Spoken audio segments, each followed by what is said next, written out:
Ang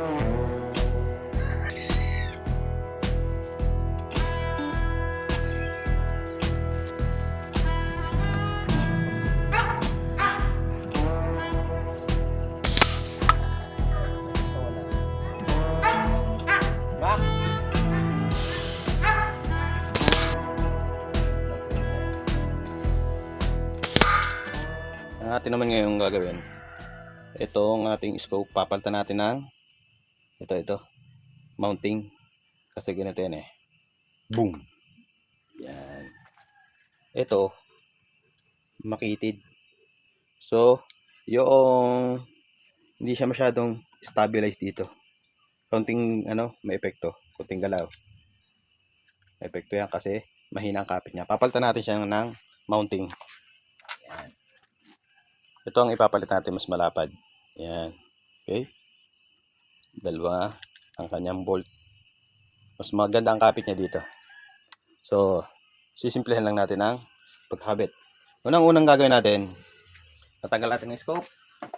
Ito ay, kung ikaw ay magpapalit pa lang ng scope, maglalagay sa iyong air gun. Ito yung ating dovetail groove. May groove yan. Okay. So, yung groove na yan, dyan kakapit yung ating mounting. Ang unang-unang gagawin natin, i-level natin itong ating barrel. Yung verticality. Okay? Yung taas-baba ng kanya, hindi na masyadong mahalaga yan. Mahalaga, siya ay nakatayo, nakalibel. So, gagamit tayo ng mga level kung anong available. Ang available natin dito, itong yan, itong bilog. At ito. So, itong gagamitin natin. So, dito sa ating stock ng ating barrel, dito sa may hammer, ito ang aking ile-level. Okay? So yan ang may flat. So yan, nakalibel na siya. Ibig sabihin, nakatayo na ang ating stock at saka yung barrel vertically. Kakalasin na muna natin itong dati niyang mounting. Okay?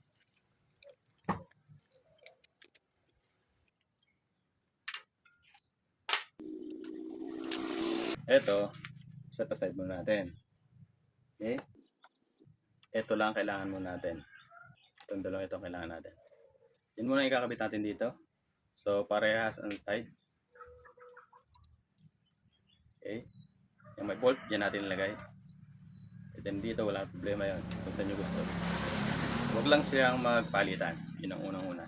Kasi nung una, sinubukan ko yan. Nagpilipit yung scope. Hindi siya naka-align dito. Okay? So, ganun. Nagagawin natin dyan. Kabit muna natin dito. Dalawa.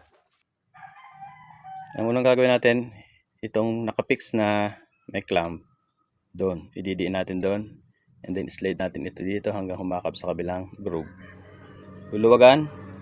Yan. Hanggang sa humakab. And then, nakapress pababa.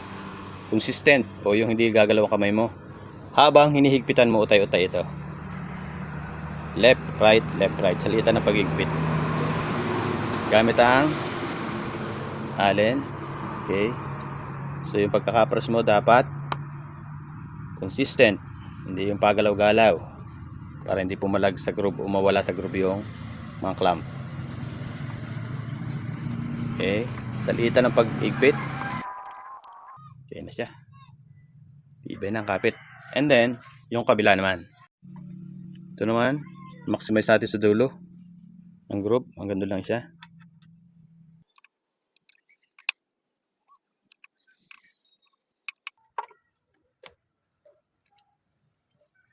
Okay na tayo dyan.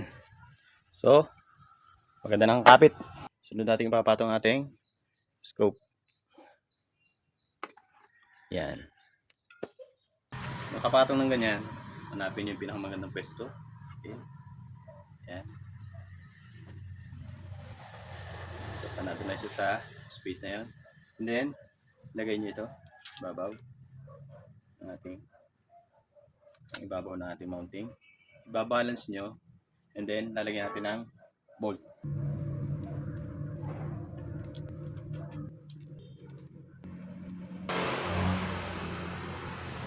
And then, higpitan muna natin ng konti para kumapit siya sa thread.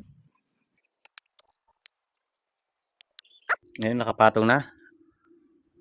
I-level natin ulit. Okay, nasa level yung ating stock ng airgun.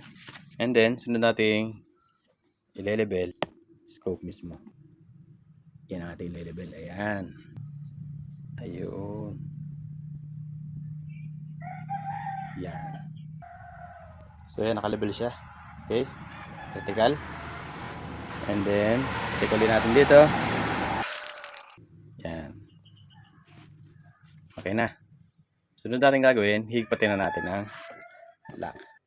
So, ang ating paghigpit, pa-cross, dahan-dahan lang. Huwag yung totaling higpit lahat.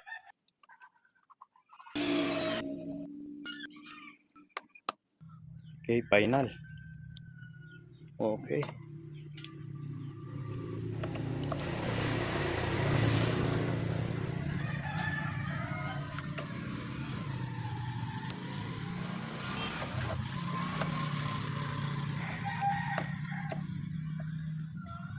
That's it, pansit.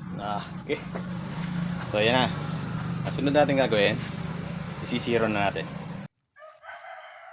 So, nagdilaw tayo para kitang-kita sa malayo. So, ito yung ating mga testingin ngayon. Naisiro na natin yung atin sa 25 meters. Okay. Punta na tayo sa test.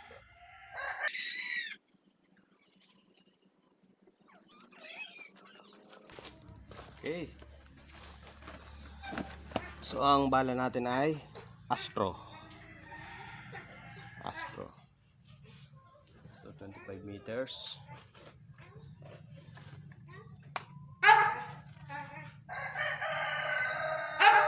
Medyo maingay yung ating bantay dito. Unang putok. Yakol sa dulo.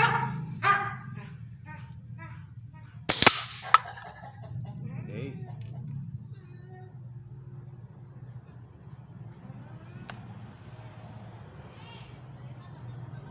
Dalawang putok.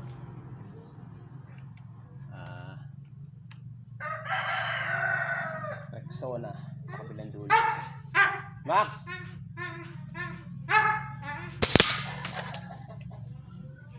Nice.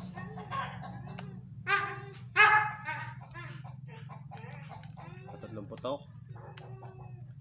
Ink ng printer.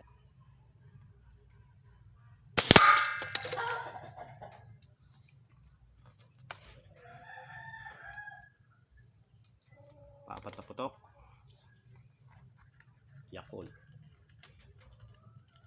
Yakult na blue.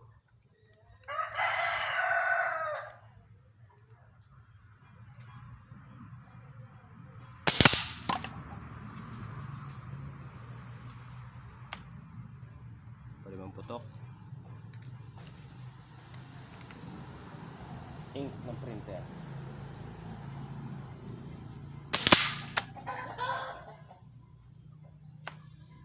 Paanim na putok.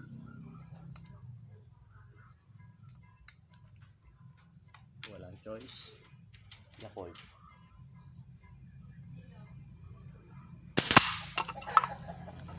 Okay. Nice. So, swabe ang ating pagkakalagay. Let's go. Thank you.